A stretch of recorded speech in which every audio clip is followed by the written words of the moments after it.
welcome to the Sit Down. I'm your man, Rod Love, and with me tonight is none other than Doc Polite. Doc, give me some size on the screen, please. Oh, I got you. So, Doc, how you doing this evening, man? I'm good. Right, you like your screen big, don't you? Man, come on now. Hey, we are missing part of the team tonight, and we hope that she's taking in all that medicine, man, because Yeah, Sister Wynn. we didn't want her coming in here making everybody sick. Yeah, Sister Wynn, we know you listening, and you go ahead and get better. Get well. You better believe it. But Sister Wynn be working, man, regardless, man. She's always at it. But Doc, and I know Sister Wynn can appreciate this. Man, we're gonna dive into something that we started last week. Yep. And it's bad that she's not here because it would behoove us to include a woman's perspective about this subject. Absolutely, man. Yeah, and her being a woman with a son, it's very important to get that perspective. But Doc, come on, man, let's don't have everybody out there waiting to see what we're talking about. What we're talking about this evening is, man, the difference between a father and a daddy. Yeah. So Doc, you remember where we left off last week? Yeah. And this is a touchy subject. Now, I want to frame this, y'all, for the audience before we get into this. This is not specifically a dig at African American community. We addressed it from that perspective because Rod and I are both black men, but this is a universal issue across all demographics. There are fathers and daddies in every group, but we, based on our knowledge, we both are fathers, and we know our experience. So we're speaking from that and what we have dealt with, being also mentors and community activists. We know some of the challenges that are faced in our community, especially when it comes to family. So we're addressing it from that perspective, but by no means are we talking about just black people. That's our disclaimer. And Doc, let's go ahead and put it out there. This is, hopefully this will be informative. Hopefully this will be educational. But come on, man, this got to be a learning experience, just as it's going to be for me and you. Yeah, exactly.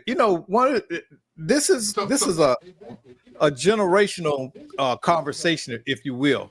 This has long been a topic in the black community, because we see the roles of a daddy and a father very different. A daddy, in many terms, is the man that biologically made you. I'm sorry, a father is the person that biologically made you. A daddy is the one that raised you. And see, you don't have to be blood to raise. Go ahead. Go ahead, Doc. Yeah, you don't have to be. And I see where you're going. You don't have to be blood to be raise a daddy to a child.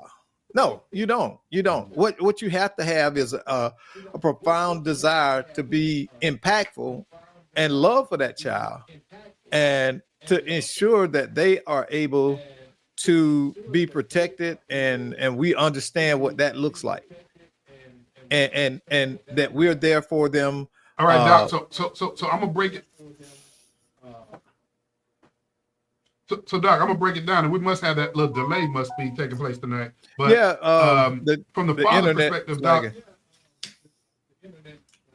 Yeah, but definition: a father is biological or legal male parent. The term is often interchangeable with daddy. But then let's break it down. When you talk about the definition of daddy, daddy is a term that conveys a more intimate, emotional, nurturing relationship between that daddy and his children. So get those definitions out the way, but we want to probe deeper into just the commitment, the relationship aspect of the difference between that father and that daddy. And I think we stumbled upon this last week, Doc, when I prided myself on being the best daddy that I could ever be. And that's how we kind of got into this conversation. Well, the role of fathers is essential to a child's existence.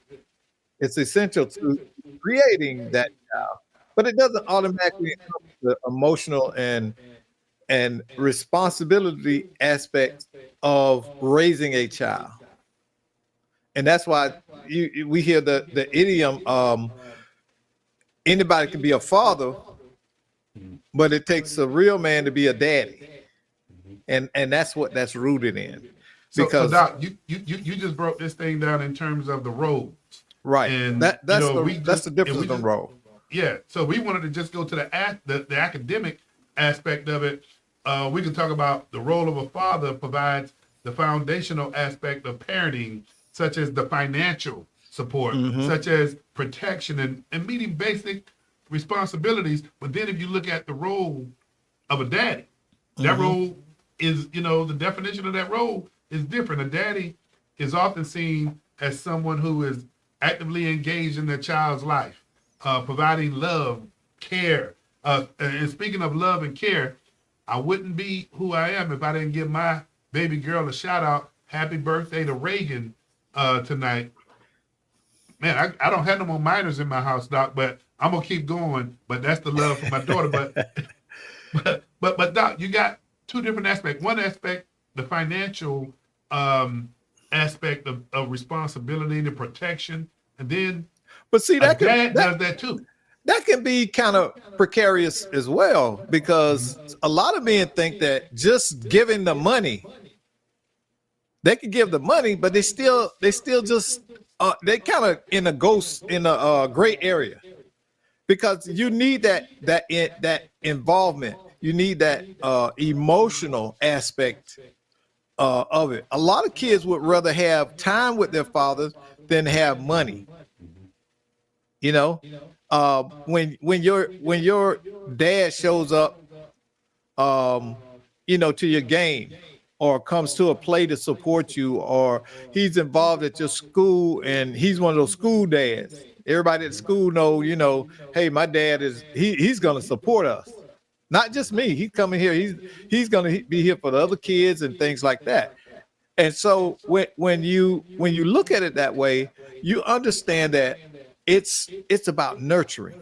That's the key to being a daddy. That nurturing in all aspects, emotional, physical, financial, everything that it takes to help you get to be a valid and striving adult. So Doc, let me throw this fastball at you. You're part and engaged in the Central Florida Responsible Fatherhood Initiative. When I think about that, and I mean, fatherhood is a strong word. It's powerful. But how do you go about balancing? Because we're talking about the financial aspect. We're talking about the protective aspect. But then when you look at that dad aspect of it, being a dad ain't just fun and games either. Now, yeah, it's not. And hold on, you know me with forgetting about my phone, but listen, it's like this. If I step to you and I said, Rod, we're going up tomorrow and we're going to jump out of the airplane, and you've never done that before. I said we're gonna play Army tomorrow. You're gonna get up to me. I've done this, so I'm gonna get up there and you just follow me. Now I'll give you no more instructions. Profoundly, you're gonna fail at that. Why? Because you don't have instructions, and we're forgetting that about the aspect of being a daddy. Many in communities don't learn how to be a daddy because there's not a daddy teaching them how to be a daddy, and so it becomes a vicious cycle. So a lot of people who are just fathers, they don't know where to begin with. They don't know where to begin to become a dad. They're not prepared. Doc, think about it, and I hear and understand what you're saying, but think about the fact that in order for you to drive a 1-ton or 2-ton vehicle that could actually go out there and unfortunately or accidentally kill somebody, you gotta practice how to drive, to get your learner's permit, to get your operator's permit. But then when it comes to being a parent, let alone a father or a mother, it doesn't come with a handbook. And you know, the incredible thing is, we think that this is a new phenomenon, but if you look back, in many aspects, this has always been a problem in America. Fatherhood, it always has, and there are numerous cases of children being abandoned on the street and stuff in the 18 and the 1700s, you know, those kind of things. And it's, I'm telling you, it's not a racial thing, and it's not an economic thing. It is a cultural and societal problem that we have not addressed. One of the things most people don't know, that the social service movement as we know it now didn't start until the mid 60s, and that became a standard because many academics begin to realize that children are just not little adults. There's a whole process to children maturing. But all of this conversation, Doc, takes us back to what I like to call is the beginning. What was the genesis for us to start down this path to having this conversation last week? And I think you would agree with me, Doc. You would agree with me, plus add more with the aspect that if there's one thing that we're lacking from a community perspective, and I'm not blanking in this statement, you know, as it relates to the entirety of the community, but one of the things that we do see that we have a weak spot in right now is parenting. And I'm gonna even go a step further. And we swung to this topic, Rod. Remember, we swung to this topic because we were talking about mentoring and the lack of the role models and the lack of who is acting as role models. And that's where we kind of swung. You know, a lot of this stuff is going on with kids who don't have that male figure in the home to begin the process of shaping. Don't have that male figure in the home. And then here's the thing that we agreed upon, man. You don't have to be biological to be right. You know, not only that mentor, but that father figure. And I know it's a play on words. Man, I lean toward that daddy word any day because, Doc, here it is. We're breaking down the definition between father and daddy. And we're talking about being a father, you take on the financial responsibility. You take on the protectionism, if you would. You're that guide, if you would. But then that father's dealing, you know, they're taking on the emotional aspects, the care, the love, the concern. Not to say that a father doesn't love their children, but it's more to it than just giving birth.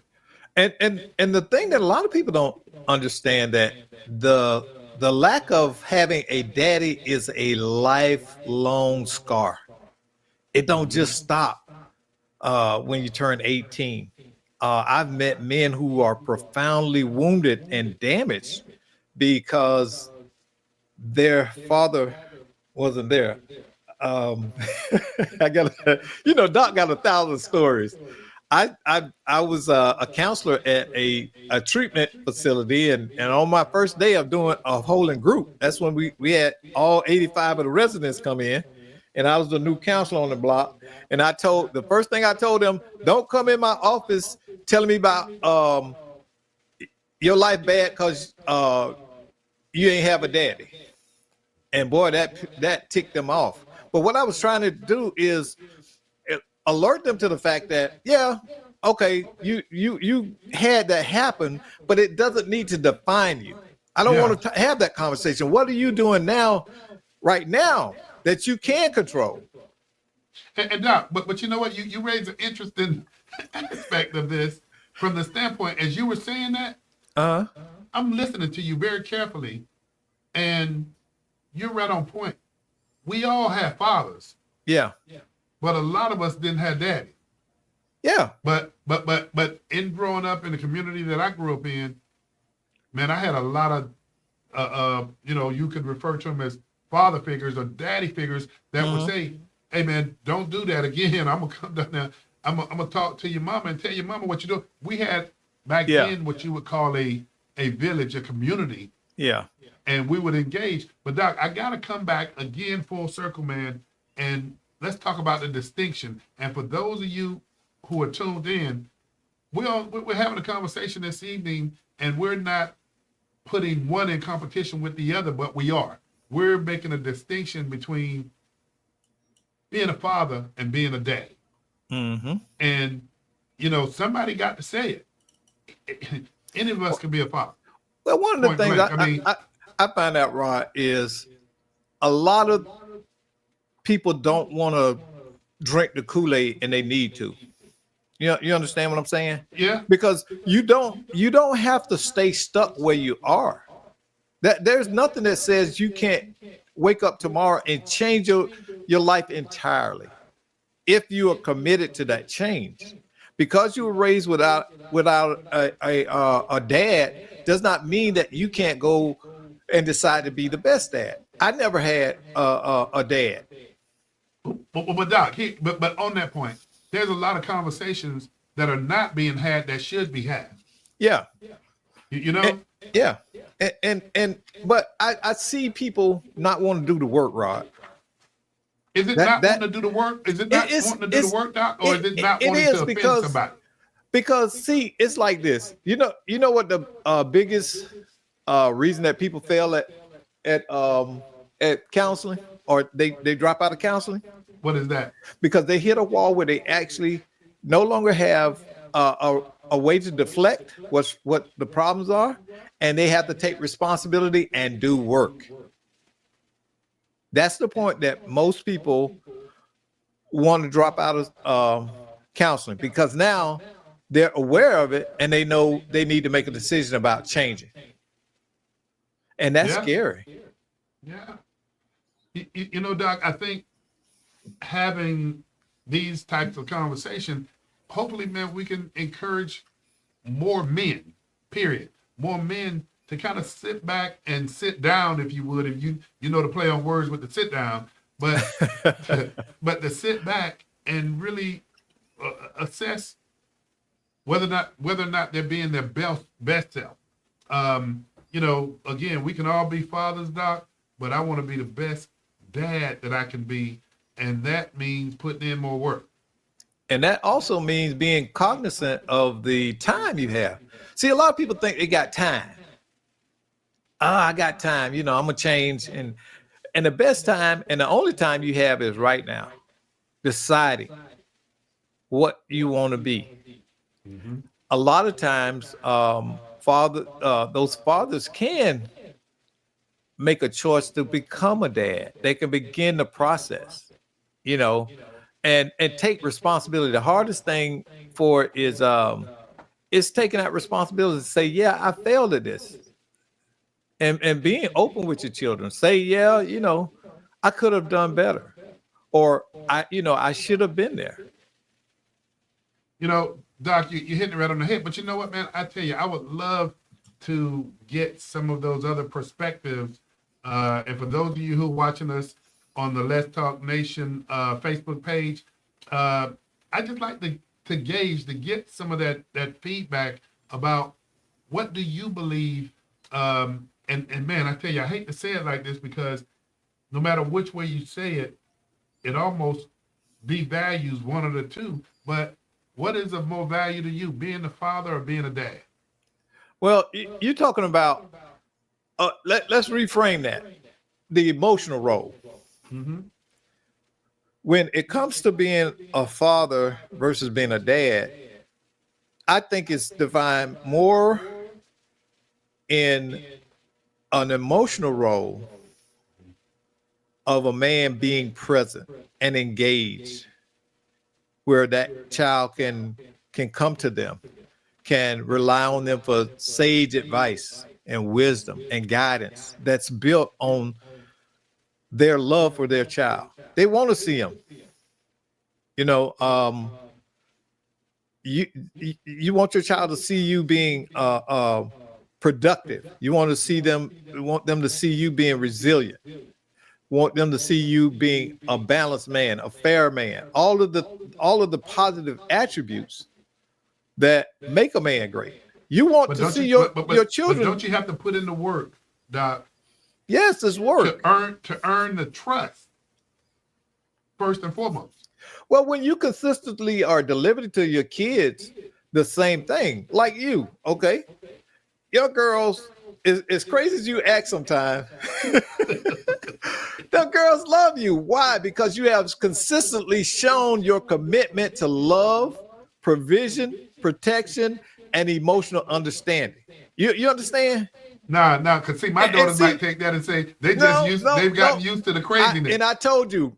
Remember, we had a conversation. It was last year, about the middle of last year, and I said, "Rod, you don't have to worry because your girls more than likely will never go out there and get a bum.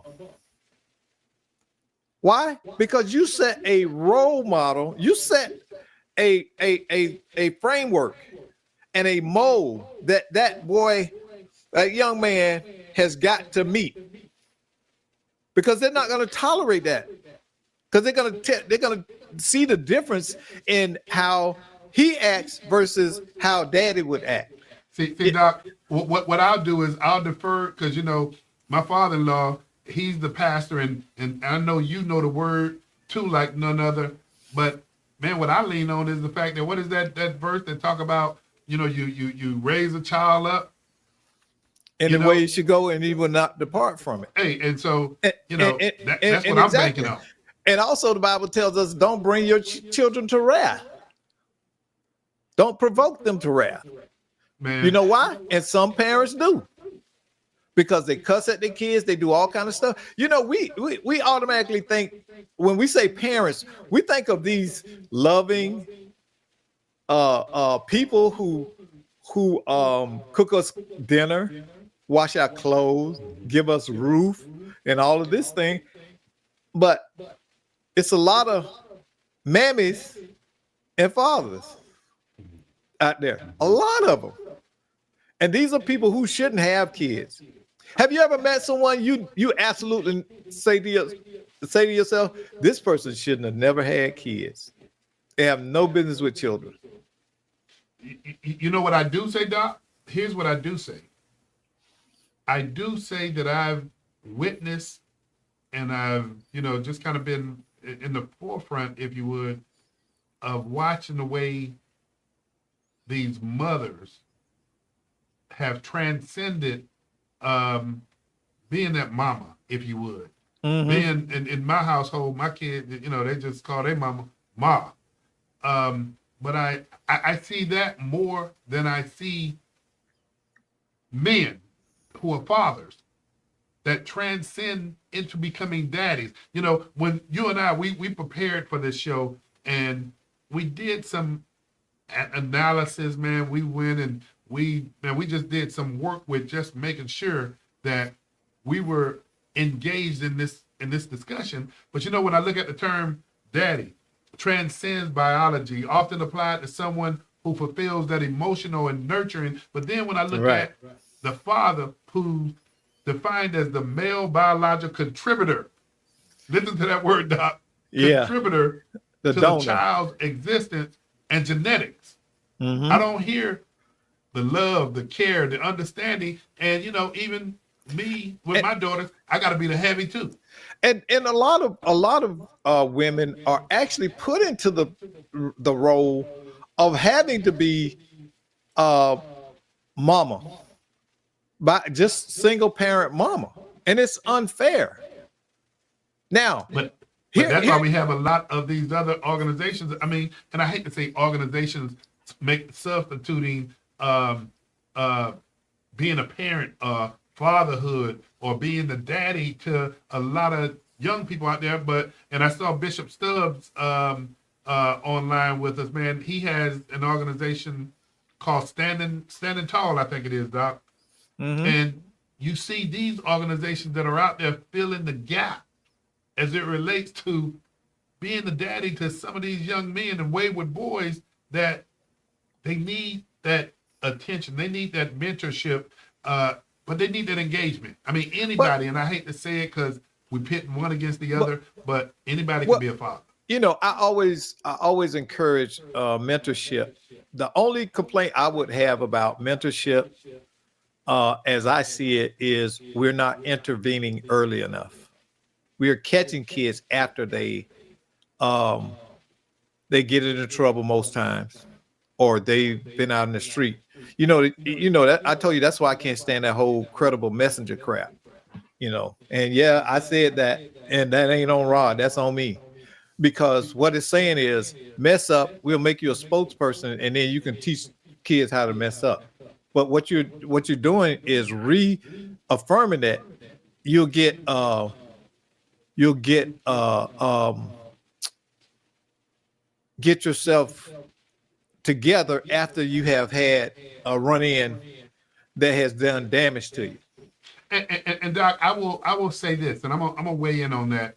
Um, I think there's a place in the space for everybody to engage because, yeah, on one end of the spectrum, you do have some young people that somebody who has been there, who's experienced that dialogue and conversation may take that young person, or you don't even have to be young, you got old fools too, Doc, but that could actually be helpful. But the other side of it that I also want to defend is those individuals that are out there and they've been putting in this work forever that haven't been impacted and affected.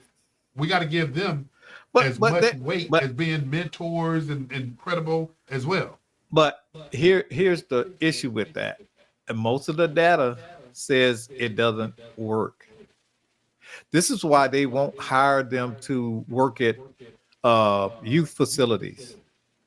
You can't have a drug conviction. You can't have a criminal record. Why? Because and I hear you on that, Doc. It makes sense from a policy standpoint, but you do have individuals that have a background of having substance abuse or having a run-in with the system. I have no problem with them going out there on their own dime, but to turn it into a funded program, I think it's counterproductive.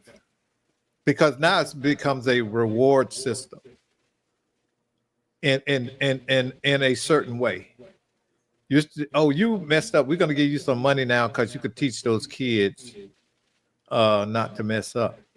I hear you, Doc, and I want to get us back full circle. But I will say, Doc, all in all, I had the pleasure and opportunity to be part of something that I pray and hope grows and evolve.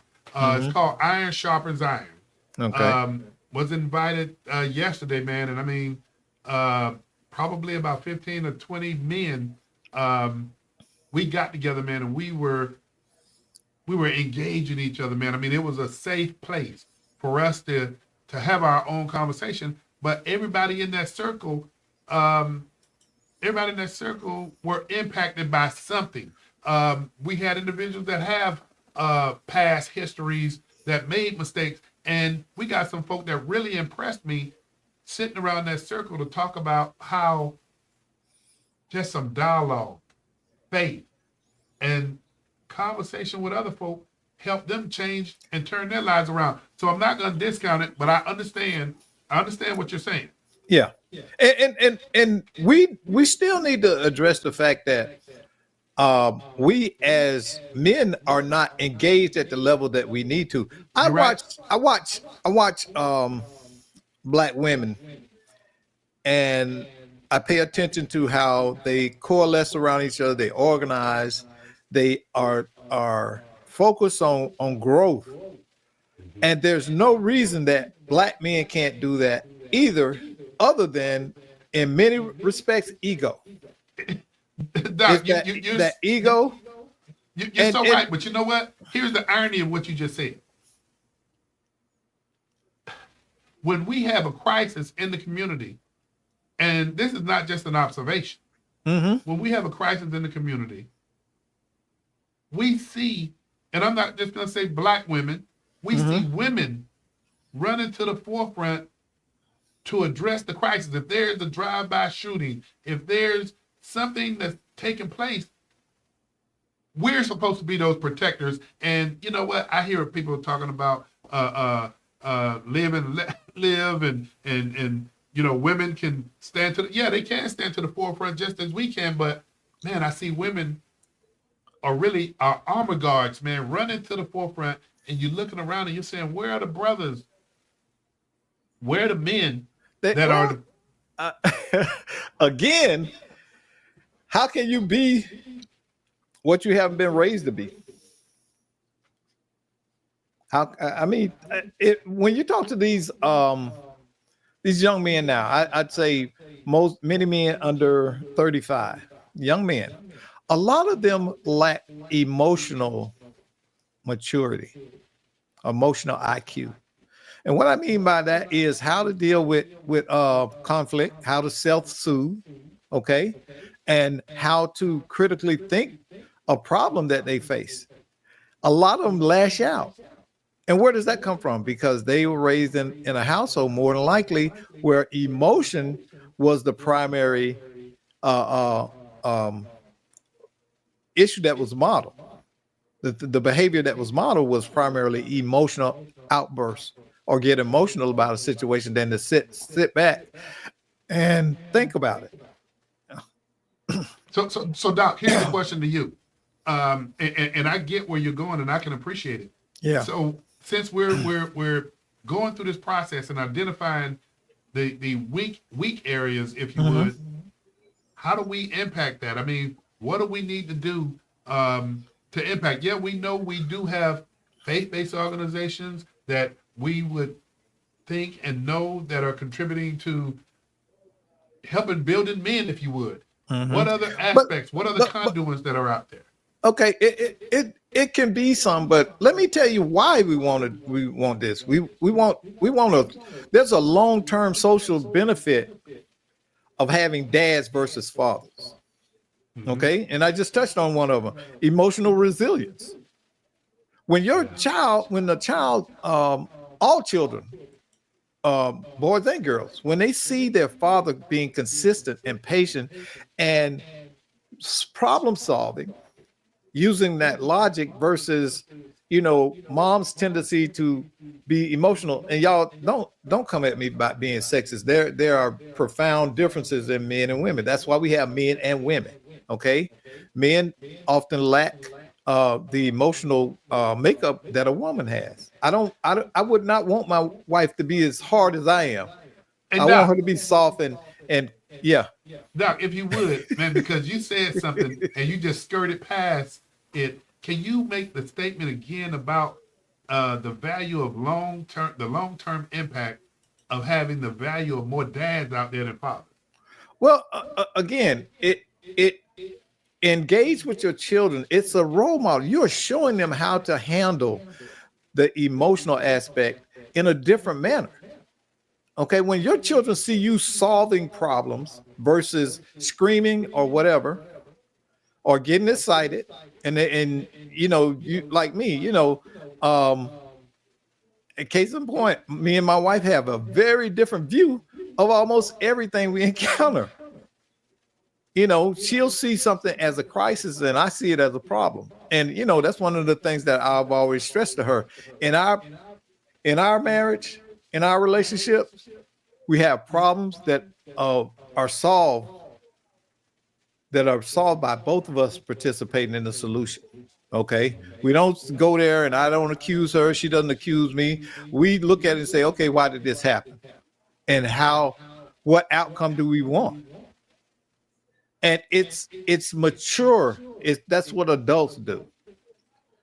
You talk about what the problem is. I don't get sick. In the years you've known me, you never see me blow up. You never see me blow up. Okay, why? Because I know that anything I encounter is a problem to be solved. It doesn't mean I have to cuss and carry on. And but Doc, in all due respect to what you just said, the reason why, from my perspective of knowing you and knowing why I've never seen you blow up before, is because, Doc, you actually have a level of emotional intelligence that that's something that you have to work on. That's something that you Yeah. learn. That's something that you grow yourself with. So that's why I never Well, saw you well, blow up. but I wasn't always like that. And I'm telling you, because I grew up in that same environment that I'm talking about. I'm not saying this from not having the experience. My mom used to, everything was a blow up. You know, and she'd get frantic about stuff. And I didn't want to be that way as a boy, as a young boy. And they couldn't understand why I was so like, I don't want to get, you know, they, you know, but she grew up in another era. Okay. Mm-hmm. And, you know, my mom grew up where black people had to sit in the back of the bus and everything was segregated. So her experience, her emotional experience, I understand that, but that didn't mean that I had to see everything as an affront or a slight. In Minnie's perspective, she did. She saw things as slights and stuff, but that was based on her upbringing. Mm-hmm. And so, hey, Doc, go ahead, finish your thought on that. and so that's why it's critical to have that balance. Dads give that balance, okay? Because most men are gonna default to logic when they're raised men. Men we like logic. We like things in order. We want to see sense. That makes sense too. Yeah. We don't want to do stuff and we're expending extra energy we know we don't have to expend. You're right. Hey, Doc, but you know, because we're down to the last 10 minutes of this show, as we've been talking, I'm going through an evolution now. Okay. and I'm serious. And that's why, Doc, I can appreciate you navigating with me, man, because, you know, we can grow on this topic, but I've evolved, and I'm going to tell you how I've evolved on this topic. Mm-hmm. I started out by basically almost pitting fatherhood against being a dad. Mm-hmm. I've evolved to the point that, Doc, what we need to make sure that we do is not pit one against the other, but right. Everything should be a growth. And I believe now, doing this conversation, Doc, that fatherhood is the beginning. You can't, you know, you can't be a dad without being a father. The fatherhood piece. Yeah. But then from that, Doc, there should be an evolution that takes place with a father that morphs them into becoming a dad. Now, a curious thing that we're on that now, I see more young men 30 and under who are actually doing that. You know, they that's the benefit too of some of the emotional aspect. It's not all negative. That these young men are there for their kids. They want to be there for their kids and stuff. But we got the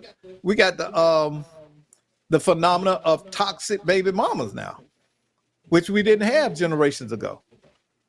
You know Doc, we talked about the intersection, if you would, of a father and a dad, and that intersection also embraces community. And so some of the research that you and I did when we look at the intersection of fatherhood and being a dad as it relates to the community, places a strong emphasis on kinship and collective responsibility. Being a dad often extends beyond one's biologics, if you would. Yeah. But then it dives into values, morals. Well, let me touch on the key benefits of being a dad. I'm just jump over them. Number one, emotional resilience in children. We talked about that just then. Educational achievement. Kids who have that dad in the house are more likely to remain in school and pursue higher education as a path. Reduce risky behavior, more accountability. That dad can provide that level of supervision that may be lacking. I'm not saying that moms are not disciplinarians, because mine certainly was, but there is a tried and true understanding that the voice of a man can change the whole atmosphere in the room. Oh yeah, the tone. Yeah, that tone. You know, So we have to understand that. And another thing is it breaks the cycle of poverty because that child can see that dad's work, they provide, they see that a child is more likely to emulate that and do better than his parents. you know that's one of the things I love watching my son, and my kids. They're doing better at their age than I was at that age, and they're a lot further along financially and family wise than I was at their ages. And a lot of us, And Doc, are first generation of education, if you would, first yeah, generation of experiencing some degree of wealth. But Doc, I guess as we continue to roll all of this up, bringing this thing in for a landing, man, empowering men to be dads. How do we get there? And from my perspective, I'm gonna lay this out and I'm gonna pass it back to you, Doc. But we got to understand all the dynamics that we talked about thus far. And well, well, go first of all, ahead. we gotta change our narrative around fathers, because confronting men about being fathers versus being dad is Mm-hmm. counterproductive.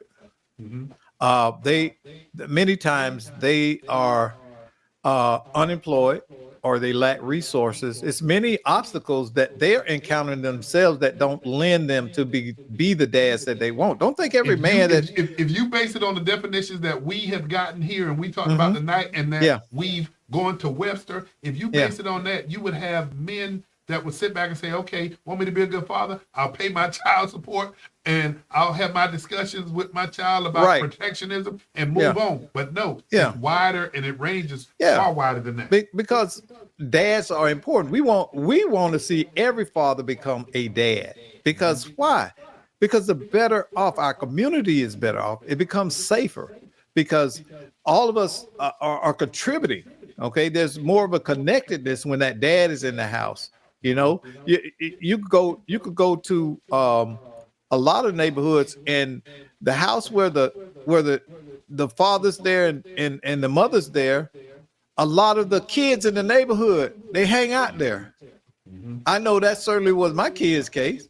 Yeah. You know what I'm saying? When I was in the house, that's a whole different show. But uh, and that's one of the positive things. That's what got me into mentoring and stuff, is the fact that I had a young black man, my son, who I love so much. I didn't want him to become a statistic. I did not want the other little boys growing up around him killing him. So, I would reach out to him. We used to live in a cul-de-sac, and all the kids would come over there, and play at our house. Well, at my house, and that was cool. Why? Because I was engaging. I love kids, and I always engage them in positive ways. And so you have to understand that while you may be a father, you can always transition to being a dad. It's never too late. Step up to the plate. Don't listen to the noise. You're gonna have a detractor. Man, anything you do in life, um, you're gonna have detractors. It's gonna always be somebody trying to discourage you, interfere, and all of that. Man, Rod, we would not be where we are today if we subscribe to all the naysayers me and you have ran into. You're absolutely right, Doc. And I got to say this. There's the old saying, and you can put it in perspective of, you know, it's not how you act or respond when people are watching you. Mm-hmm. It's the character that you maintain, Right. That's even when what people are character not. is. Character is And what you do when nobody's watching you. correct. How do And, you perform?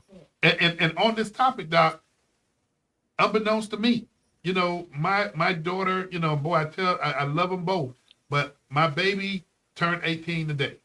Mm-hmm. But I didn't realize, man, through raising my kids, that as some of their friends and neighborhood kids have grown up, they've turned around and said, hey, Mr. Love, man, growing up, I got to tell you, you basically had that aspect of being daddy love. And I never realized, because you treat those children with care and loving, while we just didn't let our kids go hang out with everybody and anybody. Yeah.